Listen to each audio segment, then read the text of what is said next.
warahmatullahi wabarakatuh. Perkenalkan, nama saya Eka Wahyu Astuti, mahasiswa PPG dalam jabatan kategori 2 tahun 2022 asal LPTK Universitas Negeri Yogyakarta, jurusan Ilmu Pengetahuan Alam.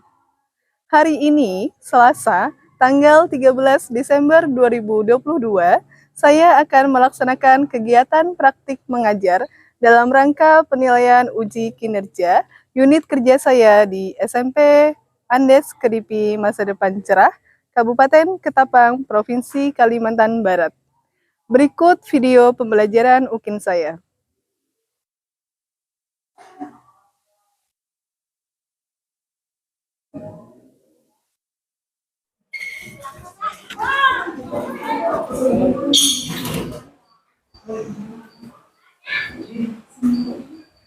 Semua berdiri. Dan salam.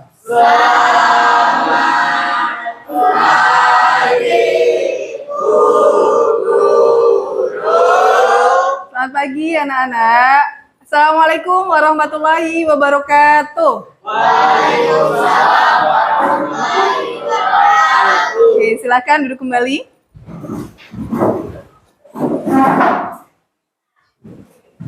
Sebelum kita memulai pembelajaran, silakan untuk ketua kelas memimpin doa terlebih dahulu. Siap? Siap. Kita berdoa menurut agama dan kepercayaan kita masing-masing. Doa mulai. Doa selesai. Apa kabar anak-anak? Luar biasa. Tetap semangat, istimewa. Baik. Bu Guru akan cek kehadiran terlebih dahulu. Anzar. Hadir, Bu. Yahezkiel. Hadir, Bu. Rindi. Luna. Rani. Titus. Hadir, Bu.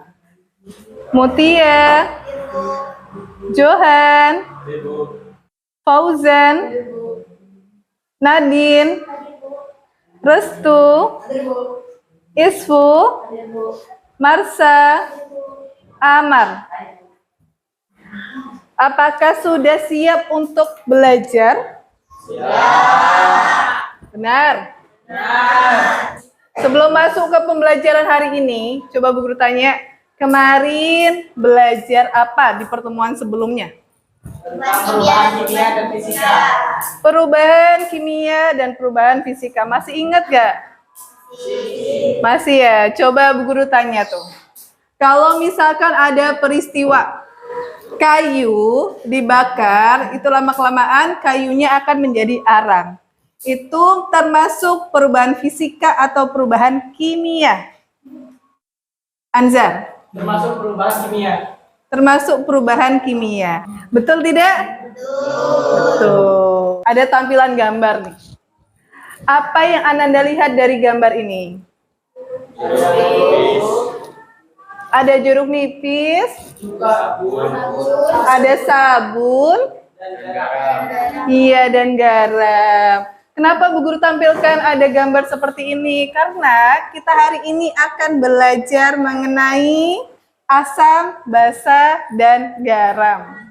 Tujuan pembelajaran pada hari ini yaitu yang pertama, melalui pengamatan peserta didik dapat menjelaskan definisi asam, basa, dan garam, kemudian beserta contohnya dengan benar. Kemudian tujuan yang kedua, melalui percobaan analisis kandungan asam, basa, dan garam, nanti peserta didik dapat menganalisis penggunaan indikator asam, basa dengan tepat. Kemudian tujuan yang ketiga, melalui percobaan analisis kandungan asam, basa, dan garam, nanti peserta didik dapat mengidentifikasi larutan yang bersifat asam, basa, dan garam menggunakan indikator buatan dengan benar. Kemudian tujuan yang keempat yaitu melalui percobaan analisis kandungan asam, basa, dan garam, peserta didik dapat menyajikan hasil percobaan tentang larutan asam, basa, dan garam dengan tepat. Itu adalah tujuan pembelajaran yang kita akan capai di hari ini. Nah, Ini ada kegiatan yang akan kita lakukan. Yang pertama, nanti ada stimulation atau pemberian rangsangan. Kemudian yang kedua, nanti anak-anak diminta untuk mengidentifikasi masalah, disebut problem statement. Kemudian yang ketiga, ada kegiatan data collection. Nanti anak-anak mengumpulkan data. Kemudian yang keempat, ada data processing atau pengolahan data dari percobaan yang Ananda lakukan nanti. Kemudian ada verification, itu ada pembuktian. Nanti ada perwakilan untuk presentasi ya setiap kelompoknya. Kemudian yang keenam ada generalization atau menarik kesimpulan. Kemudian ada 5 teknik penilaian yang akan Bu Guru ambil. Yang pertama ada pre-test. Yang kedua ada post-test, yang ketiga ada sikap sosial, yang keempat ada sikap spiritual, kemudian yang kelima keterampilan. Jadi Bu Guru harapkan nanti sikapnya yang bagus, kerjasamanya yang bagus, ya. Bu Guru akan bagikan soal pretest terlebih dahulu.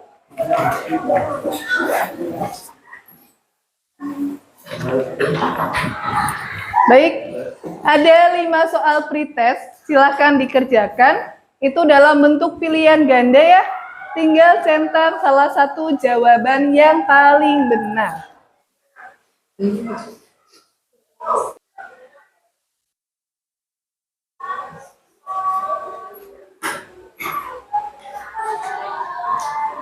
Soalnya ada yang mau ditanyakan? Ya. Semuanya jelas? Sudah semua? Baik, kita masuk ke kegiatan stimulation. Bu Guru mau menampilkan video. Silahkan disimak baik-baik videonya.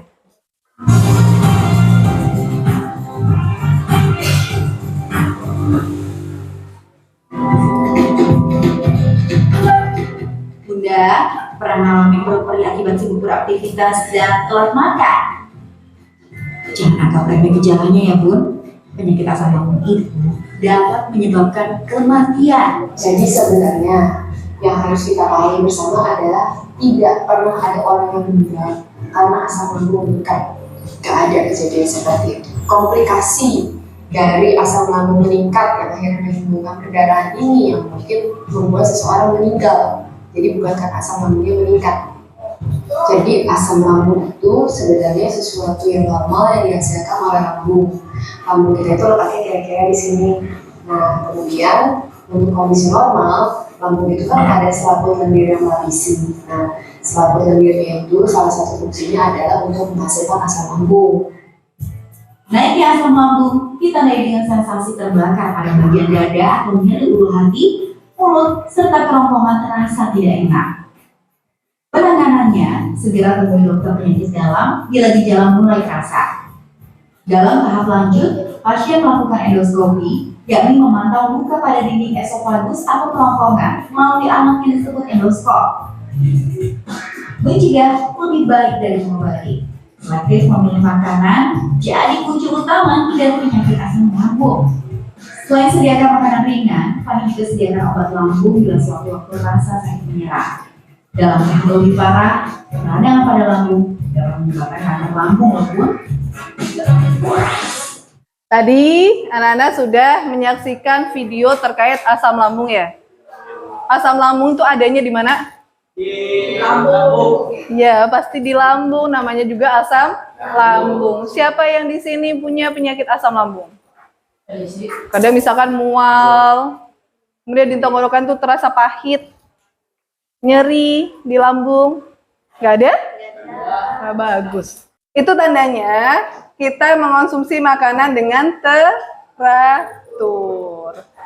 Kita masuk ke kegiatan kedua, yaitu problem statement. Itu adalah identifikasi masalah. Nah, dari video yang Bu Guru tampilkan tadi, pasti ada permasalahannya kan? Ya, coba kalian identifikasi masalahnya, kalian pikirkan masalah apa sih yang muncul di video tadi? Nanti akan dituliskan di LKPD. Itu ya. Baik, silakan coba pikirkan sejenak.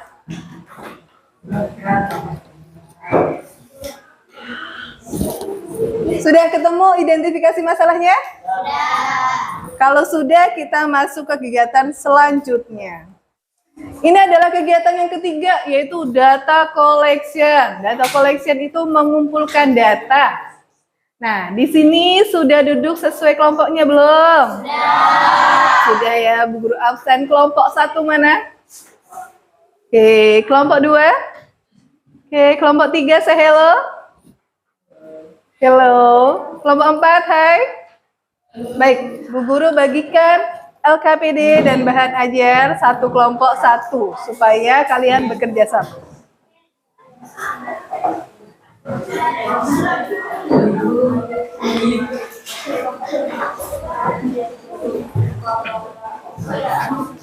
Silakan alat dan bahannya disiapkan semuanya.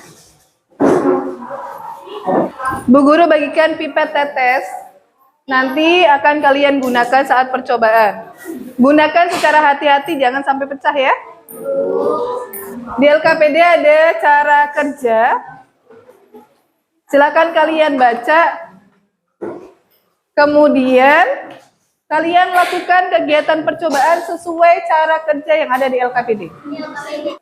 Sudah ketemu cara kerjanya di LKPD? Oke, di LKPD ada bagian menyajikan hasil kerja. Nah, kalian nanti catat hasil kerjanya. Misalkan, nama bahan, jeruk. Perubahan warna kertas lakmusnya menjadi warna apa? Kemudian, kesimpulannya. Jadi, dia termasuk asam, termasuk basa, atau termasuk garam. Itu bisa dimengerti? Baik. Silakan kerjakan sesuai cara kerja yang ada di LKPD. Kalau ada yang kurang dimengerti silakan ditanyakan ya. Jeruk.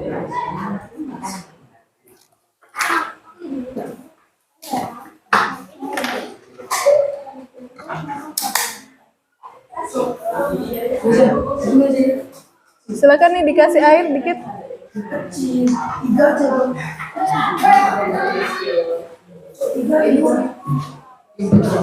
Iya, ada. Udah nggak apa-apa.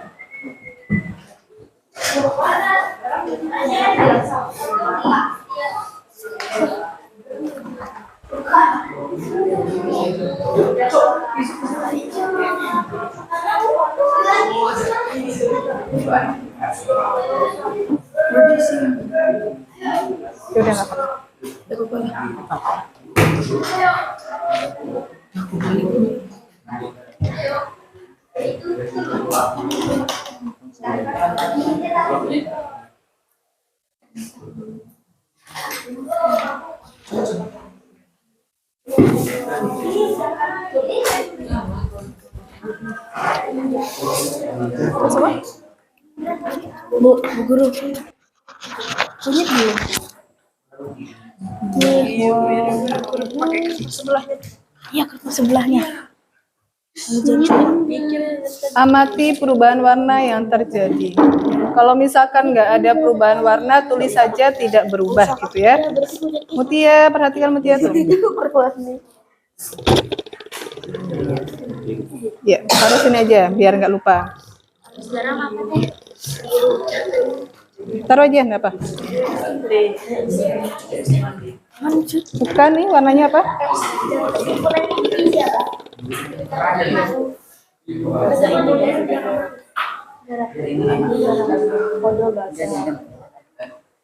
Itu nggak bisa dirasain.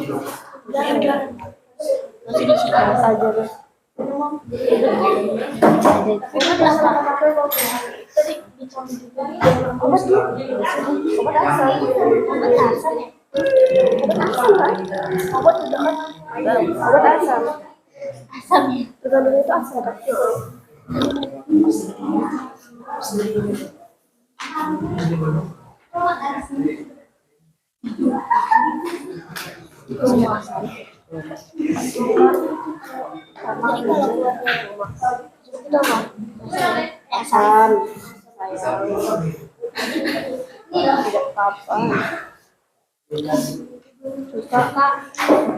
Asam nggak ada warna. Biru. Biru semuanya. Wangi-wangi. Hijau. Biru. Biru. Ya, sudah semua? Kita masuk ke eksperimen kedua. Ini kita menggunakan indikator alami yaitu kunyit. Silakan ambil pakai pipet tetes. Ini udah masukinnya jadi ini. Tekan dulu. Tulis lah. Enggak. Oke. Enggak usah. Kita teteskan ke masing-masing ini. Coba teteskan ke sini, ada perubahan warna nggak? Gimana Sirin? Lagi. Tuh tumbah tuh. Oke. Ini Terus lanjut lagi. Oke, lebih pekat. Tadi tuh. Ya, tambahin aja lagi nggak apa-apa, Rani. Iya, ini kan. Coba digoyang-goyang seperti ini. Nah, ini ada dia itu berubah rada kecoklatan ya. Jingga. Sedikit kecoklatan. Oke. Ini sabun? Sabun sama nggak kayak deterjen warnanya? Hampir sama ya. Berarti mereka salah. Orang tuh. Orange itu jingga itu biasanya kan jingga. Perhatikan pada obat mah, Johan. Perhatikan. Ada perubahan warna? Dia akan berubah menjadi iya, coklat. Oke, ini bagus ya. Perubahan warnanya sangat mencolok ya. Ini deterjen. Ditulis. Ini warna apa? Coklat mungkin. Iya, rada kecoklatan. Deterjen, rada kecoklatan. Ini oranye. Oke. Lanjutkan nanti ditulis di kesimpulan ya. Ini sudah diuji semua? Sudah. Silakan tulis sesuai dengan perubahan warna yang terjadi. Iya, Bu. Nah, obat mah nih sangat terlihat perubahan warnanya. Coklat. Warna coklat. Sama. Ini cuka. Warna kuning terang. Iya. Cuka warna kuning terang. Jeruk mana jeruk? Yang mana tuh situ? Oranye. Jeruk juga ya. Dia oranye atau kuning tua berarti. Oke, silakan ditulis di kesimpulan dia termasuk basah atau asam. Ya. Oh iya, Bu. Ini ada obat mah ya. Warnanya apa? Tiga apa? Coklat berarti dia menandakan obat mah itu asam atau basah atau garam. Apa ya? Basah. Basah. Oke. Di deterjen Kemudian banyakin lagi. cuka. Rumah asam kan? Cuka ini warnanya Deterjen dibanyakin lagi. orange atau kuning-kuning gitu ya. Asam kan? Nah, dia mengandung asam atau basah. Ini kayak Asam. Silahkan. durian. Ada dikit-dikit kan loh. Dan selanjutnya ya, semuanya ditulis semua.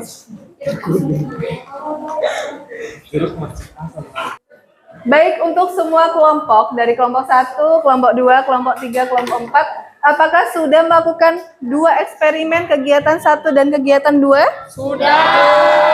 Sudah menghasilkan data. Nah, di tabel seperti ini sudah terisi semua di kegiatan 1 dan 2? Sudah ya, kegiatan 1 kita menggunakan indikator buatan yaitu kertas lakmus. Kemudian yang kedua, kita menggunakan indikator alami yaitu Kunyit. kunyit. Ya, sudah terisi semua ya? Oke, baik. Ini kita masuk ke kegiatan data processing. Nah, di data processing silakan anak-anak diskusi dengan kelompoknya untuk menjawab pertanyaan-pertanyaan yang ada di LKPD. Di LKPD bagian belakang itu ada pertanyaan, silakan jawab dengan kelompoknya masing-masing. Ini ada 1, 2, 3, 4, 5 pertanyaan, silakan dijawab. Merah menjadi biru menjadi merah. Kita dilarutkan dalam air menghasilkan ion H+. Kalau yang basah ini basah, larutan basah. Sifat basah mempunyai rasa agak pahit, tidak boleh dicoba. Rasa liquid yang mengubah perubahan kertas warna yang lakmus sama merah aja yang menjadi biru. Jika dilarutkan dalam air menghasilkan ciri garam ini. Ini ada ciri-ciri apa? Asam juga boleh. Jadi apa itu? Asam. Ya.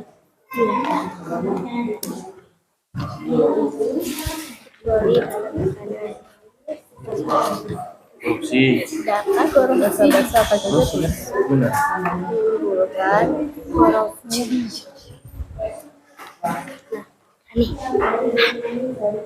Mengubah kertas lakmus, mengubah kertas lakmus,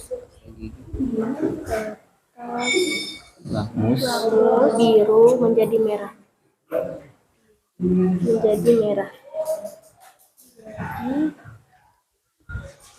Oke, bisa. Jika 4. Kita akan masuk ke kegiatan verification, yaitu pembuktian. Nah, sekarang coba salah satu dari kelompok mempresentasikan hasilnya. Silakan, kelompok 1. Setiap teman kalian presentasi, silakan dicocokkan jawabannya. Kalau ada yang tidak sama, boleh dikonfirmasi. Selamat pagi teman-teman. Pagi. Perkenalkan, saya Yehezkiel dari kelompok 1 ingin mempresentasikan hasil diskusi kami. Hasil percobaan dengan indikator kertas lakmus 1. Garam tidak mengalami perubahan warna. 2. Sabun mengalami perubahan warna hijau. Kesimpulannya basah. 3. Deterjen perubahan warnanya ungu atau biru tua, kesimpulannya basah. 4. Jeruk perubahan warnanya merah, kesimpulannya asam.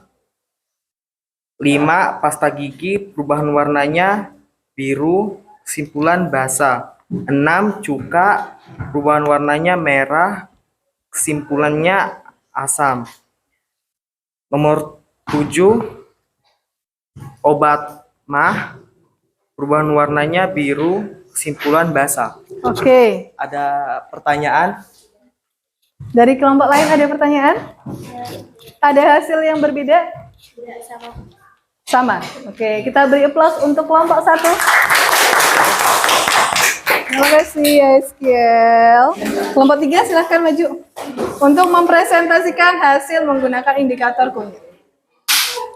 Assalamualaikum warahmatullahi wabarakatuh. Waalaikumsalam warahmatullahi wabarakatuh. Selamat pagi teman-teman. Pagi. Perkenalkan, saya Nadine dari kelompok 3 ingin mempresentasikan hasil dari percobaan dengan indikator alami yaitu kunyit. 1. Obat mah perubahan warna coklat, kesimpulan basah. 2. Sabun cair perubahan warna coklat, kesimpulan basah. 3. Deterjen perubahan warna coklat susu, kesimpulan basah. 4. Garam perubahan warna tidak ada perubahan warna, tetap warna kunyit, kesimpulan garam. 5. Pasta gigi perubahan warna coklat, kesimpulan basah. 6. Cuka perubahan warna kuning, kesimpulan asam. 7. Jeruk perubahan warna kuning, kesimpulan asam. Ada yang mau ditanyakan? Sama semua hasilnya? Sama semua? Oke, kalau gitu kita beri aplaus untuk Nadine. Kelompok 3. Oke, selanjutnya kelompok 4. Siapa yang akan maju? Assalamualaikum warahmatullahi wabarakatuh. Waalaikumsalam warahmatullahi wabarakatuh. Perkenalkan, nama saya Angga dari kelompok 4. Saya akan mempresentasikan hasil diskusi kelompok. Apakah semua larutan uji sampel menghasilkan warna yang sama? Tidak semua warna sama. Ada yang sama, ada yang berbeda. Larutan apa saja yang menghasilkan warna yang sama ketika diuji dengan indikator? Biru, deterjen, pasta gigi, obat mah, sabun. Merah, cuka dan jeruk nipis. Silakan, ada yang mau memberi tanggapan? Untuk perubahan warnanya sama? Kalau basah itu warnanya apa? Oke, kalau asam? Semua sama? Tutup. Dari saya, wassalamualaikum warahmatullahi wabarakatuh. Waalaikumsalam warahmatullahi wabarakatuh. Beri aplaus. Untuk kelompok terakhir, silakan kelompok 2. Assalamualaikum warahmatullahi wabarakatuh. Waalaikumsalam warahmatullahi wabarakatuh. Selamat pagi. Pagi. Perkenalkan, saya Johan Saputra dari kelompok 2. Saya akan mempresentasikan hasil kelompok 2. Tuliskan ciri-ciri dari asam basa berdasarkan perubahan warna indikator. Ciri-ciri asam, rasanya masam, tidak boleh dicoba kecuali di dalam makanan. Dapat menimbulkan korosi, mengubah kertas lakmus biru menjadi merah. Jika dilarutkan dalam air menghasilkan lon HT, derajat keasaman lebih kecil dari pH 7. Ciri-ciri basa, mempunyai rasa agak pahit, tidak boleh dicoba. Terasa licin di kulit, mengubah kertas lakmus merah menjadi biru. Jika dilarutkan dalam air menghasilkan lon OH. Tingkat keasaman lebih besar dari 7 pH 7. Tuliskan masing-masing 3 contoh bahan kimia atau organik yang termasuk ke dalam asam dan basa. Basa, obat mah, deterjen, sabun, pasta gigi. Asam, jeruk, dan cuka. Jika seseorang mengalami kenaikan pada asam lambung, maka seseorang tersebut sebaiknya menghindari makanan yang bersifat asam, dan untuk mengobatinya, maka dapat mengkonsumsi obat yang bersifat basa. Sekian dari kelompok kami. Ada yang ditanyakan? Saya akhiri. Wassalamualaikum warahmatullahi wabarakatuh. Waalaikumsalam warahmatullahi wabarakatuh. Di plus untuk kelompok 2. Oke, terima kasih Johan. Terima kasih. Sama-sama. Baik ya. Di kegiatan 1 tadi, kita melakukan percobaan. Yang pertama, kita menggunakan indikator buatan yang berupa kertas lakmus. Kemudian di kegiatan yang kedua, kita menggunakan indikator yang berupa kunyit. Itu indikator alami atau buatan? Alami, karena berasal dari tumbuhan alam. Boleh juga. Kemudian, tadi Johan sudah memaparkan, kalau orang yang menderita asam lambung, maka sebaiknya menghindari makanan yang bersifat asam. Contohnya apa? Jeruk, karena jeruk kan asam. Kemudian, kalau dia penderita asam lambung, biasanya kan mengonsumsi obat ya. Obat mah misalkan, obat promah gitu. Itu biasanya ada kandungan di dalamnya. Kandungan apa? Basa. Kandungan basa. Kenapa orang yang menderita asam lambung, dia mengonsumsi obat yang bersifat basa, supaya asam lambung di lambung kita itu, kalau misalnya kita sakit asam lambung, kita minum obat yang bersifat basa, dia akan netral. Jadi basanya akan menurun, lama-kelamaan netral, jadi tidak sakit lagi lambungnya. Bisa dimengerti? Bisa. Ada yang mau ditanyakan enggak? Iya. Apakah jawaban dari kelompok Ananda sudah sesuai dengan literatur bahan ajar? Sudah sesuai dengan apa yang Bu Guru sampaikan? Baik, berarti semuanya sudah paham ya? Coba kita akan simpulkan bersama-sama. Larutan asam pada indikator kertas lakmus ditandai dengan warna Anzar? Ditandai dengan warna merah. Merah. Betul? Iya. Kedua, larutan basa pada indikator kertas lakmus ditandai dengan warna Paulina? Biru. Betul? Yang ketiga, larutan asam pada indikator alami kunyit ditandai dengan warna kuning terang. Jadi, larutan asam pada indikator alami pada kunyit ditandai dengan kuningnya cerah seperti kelompok 1. Yang keempat, Larutan basa pada indikator alami kunyit ditandai dengan warna coklat. Kemudian, contoh larutan yang termasuk ke dalam asam. Larutan apa aja? Yusuf. Jeruk. Cuka. Contoh larutan yang termasuk ke dalam basa. Rindi. Sabun. Sampo. Deterjen. Obat mah. Pasta gigi. Oke, dari kesimpulan, semuanya sudah jelas. Kelompok mana yang paling aktif menurut kalian? Kelompok semuanya, benar. Ya, kita beri aplaus untuk kita semua. Bagaimana perasaan Ananda di pembelajaran kali ini? Ada yang sedih? Baik, setelah ini kita akan melakukan post test. Sebelum post test, Bu Guru akan cek konsentrasinya. Air putih warnanya? Bening. Air putih warnanya bening. Kapas warnanya? Bening. Kertas warnanya? Bening. Sapi minumnya? Siapa yang bilang susu? Air, bukan susu. Berarti kalau yang jawab susu itu konsentrasinya udah menurun. Lagi coba. Speaker warnanya? Hitam. Rambut warnanya? Hitam. Arang warnanya? Hitam. Kelelawar tidurnya? Siang. Siang atau malam? Siang. Siang. Kelelawar tuh tidurnya siang hari. Kalau manusia tidurnya malam. Oke. Udah konsentrasi belum? Bu Guru bagikan soal post test, silakan dikasih nama. Ini jawabnya sendiri-sendiri, bukan kelompok ya.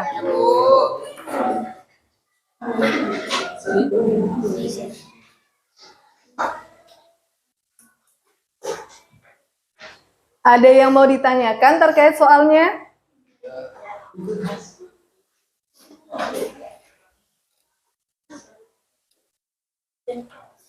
Sudah ada yang selesai? Oke, Nadine udah selesai.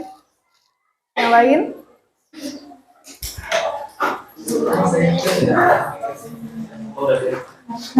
Post testnya sudah semua? Oke. Kemudian KKM kita berapa? 67. Kalau kalian nilainya di bawah 67 berarti remedial. Kalau nilainya di atas 67 berarti aman, tapi akan dilakukan pengayaan. Materi selanjutnya kita akan belajar terkait metode pemisahan. Nanti ada yang namanya filtrasi, destilasi, sublimasi, dan sebagainya. Oke, kita akan bahas itu nanti di pertemuan berikutnya. Dari sini ada yang mau ditanyakan? Ya. Kalau tidak, Bu Guru minta ketua kelasnya silahkan dipimpin berdoa. Semua siap? Ya. Kita berdoa menurut agama dan kepercayaan kita masing-masing. Berdoa mulai. Doa selesai. Ucapkan salam.